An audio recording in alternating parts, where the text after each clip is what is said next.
Situé en Haute-Corse, entre les communes de Bastia et Penta di Casinque, le delta du Golo s'étend sur un littoral de presque 30 km. En raison de sa physionomie basse et de sa configuration sableuse, cette zone côtière est particulièrement vulnérable aux météos marines extrêmes et donc à l'érosion. Les infrastructures et la surfréquentation humaine sont elles aussi à l'origine d'une forte dégradation des dunes et des plages. Les aménagements de protection du littoral mis en place par le passé se sont avérés temporaires, coûteux et peu efficaces.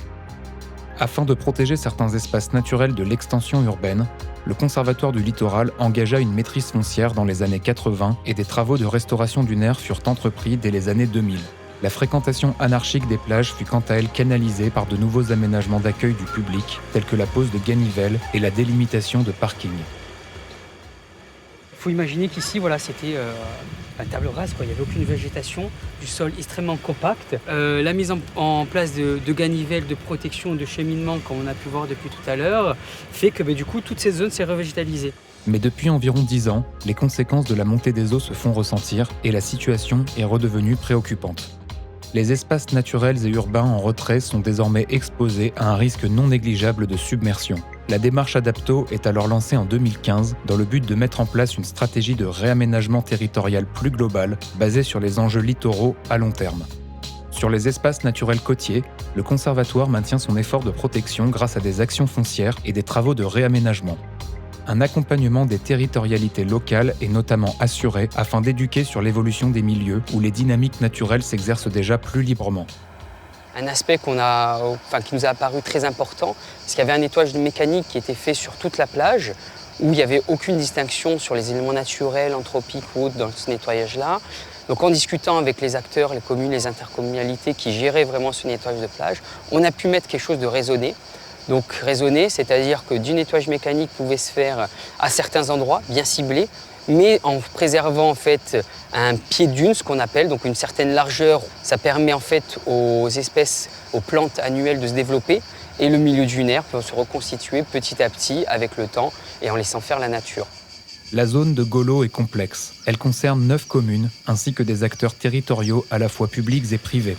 Le défi est donc de démontrer que chacun est concerné par le sujet de l'érosion et que le problème doit être résolu en amont. Le travail d'essaimage de la démarche Adapto est donc incontournable. Des travaux déjà mis en œuvre, tels qu'une analyse prospective de l'évolution paysagère, servent de base aux discussions.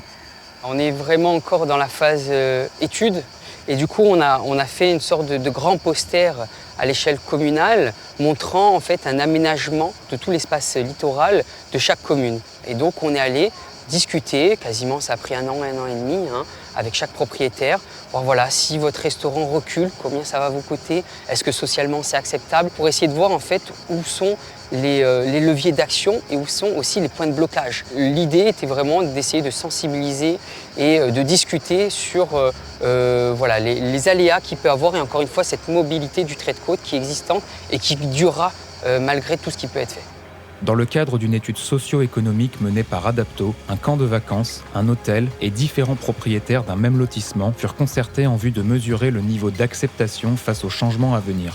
Bien que ce genre d'études prime aujourd'hui sur les actions concrètes autour du delta du Golo, elles permettent au Conservatoire de mieux comprendre les leviers d'action pour le futur ainsi que les points de blocage. Ces échanges permettent notamment d'instaurer des relations de confiance et d'entrevoir des collaborations futures dans la mise en place d'un recul stratégique des infrastructures. Pour préparer au mieux le territoire corse à l'évolution de son littoral, la sensibilisation sur les enjeux liés à la montée des eaux doit se poursuivre. Par conséquent, les acteurs locaux pourront se sentir plus impliqués dans la réflexion autour des actions qui restent à entreprendre. Les usagers, les habitants, ils constatent qu'il y a un mouvement, ils constatent qu'il y a du changement. L'apport nous d'Adapto de les voir de cette discussion-là, ça nous a permis d'essayer de mettre des raisons, pas toutes, parce qu'encore une fois on ne les connaît pas toutes.